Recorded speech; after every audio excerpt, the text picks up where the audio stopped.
Engineer হিসেবে যদি শ্রেষ্ঠত্ব অর্জন করতে চায়, বাবুই পাখি করতে পারবে। কে পারবে? বাবুই পাখি।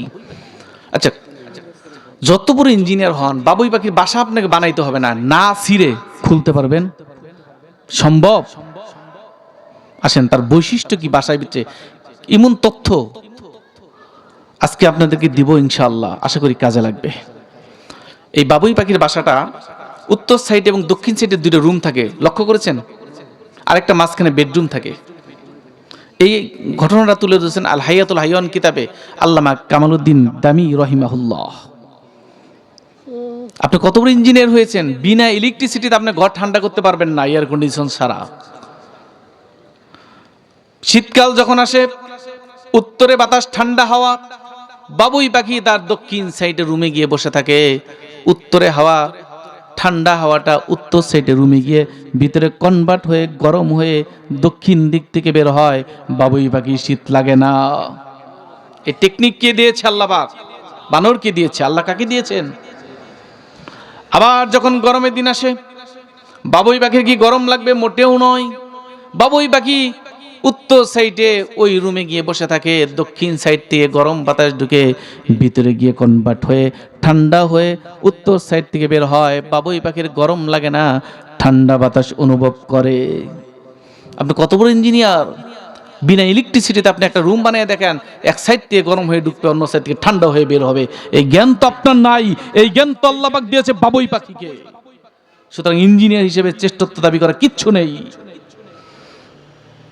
এখন আপনি বলতে পারেন আমি ইঞ্জিনিয়ার, রাত্রে বিবি নিয়ে থাকি, বেডরুমে ভিতরে আলোর ভিতরে থাকি, অন্ধকারে থাকি না। বাবুই পাখি তো বউ নিয়ে অন্ধকারে থাকে, বলতে পারেন না? আল্লাহ পাক বলেন মোটেও নয়, এই জ্ঞানটাও আমি বাবুই পাখিকে দান করেছি। এই জ্ঞানটাও বাবুইকে আমি দিয়েছি। সেটা কি? কাদামাটি চেনেন? প্রতিনিয়ত বাবুই পাখি কাদামাটি তার বাসায় বেডরুমে উপরে লাগায় সন্ধ্যার সময়। আর জোনাকি পোকা এর বৈশিষ্ট্য হচ্ছে যখন হা করে পিছন সাইডটা জ্বলে ওঠে। এক এক করে 8টা 10টা করে জোনাকি পোকা ধরে বাবুই পাখি, আর হা করে কাদামাটি ভিতরে ঢুকিয়ে দেয়। ফলে মুখটা চাপাইতে পারে না, পিছন সাইডটা জ্বলে থাকে। চিন্তা করেন, 10টা জোনাকি পোকা যদি ছোট্ট বাসার ভিতরে হা করে কাদামাটি ভিতরে ঢুকিয়ে দেয়, 10টা জোনাকি পোকার পিছন সাইডে আলো, রুম কি অন্ধকার থাকবে?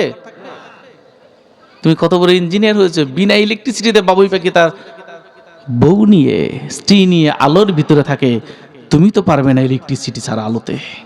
এই দিক থেকেও বাবুই পাখি শ্রেষ্ঠ তুমি নও। আরেকটা দিক আছে যেখানে আমরা হুজুররা পর্যন্ত হার মানতে বাধ্য।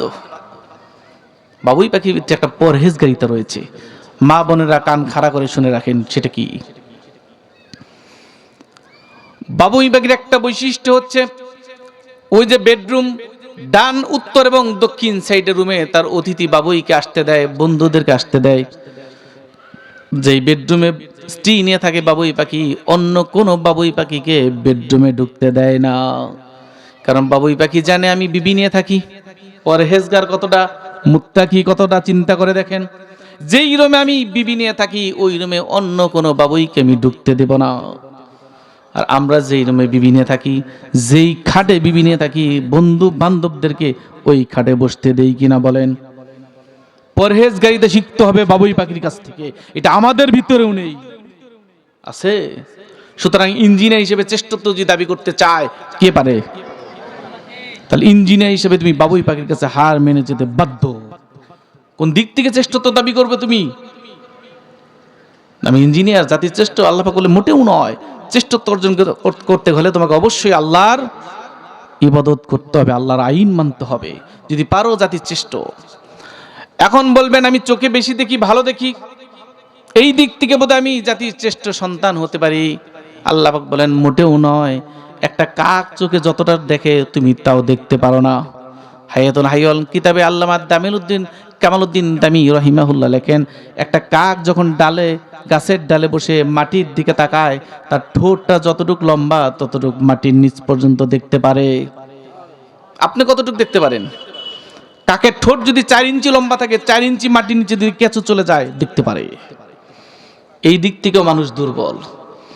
আপনি বলবেন আমি ভালো খাবার খাই, এই দিক থেকে বোধহয় আমি জাতির শ্রেষ্ঠ, মোটেও নয়। একটা বাঘ একটা সিংহ একদিনে যেই হরিণে গোস্ত খায়, আপনি সারা জীবনে কয় কেজি খাইছেন? এই দিক থেকেও আমরা চেষ্ট নই। শক্তির দিক থেকে চেষ্ট, একটা হাতির তুলনায় আপনি একেবারেই দুর্বল। আপনি বলবেন আমি হায়াত বেশি পাই, এই দিক থেকে বোধ আমি জাতির শ্রেষ্ঠ। আল্লাহ পাক বলেন মোটেও নয়। একটা দুরা কাসিম 300 থেকে 500 বছর পর্যন্ত বাঁচে, তুমি কয়দিন বাঁচো? কোন দিক থেকে আপনি শ্রেষ্ঠত্ব দাবি করবেন? এখন বলবেন আমি নেতা, মানুষের সুখে দুঃখে বিপদে মানুষের কাছেই থাকি, তার কষ্টে আমার অন্তরটা কাঁদে, আমি বোধহয় জাতির শ্রেষ্ঠ। আল্লাহ পাক বলেন মোটেও নয়, এখানেও তুমি কোনো না কোনো পাখির কাছে হার মেনে যেতে বাধ্য। বলবো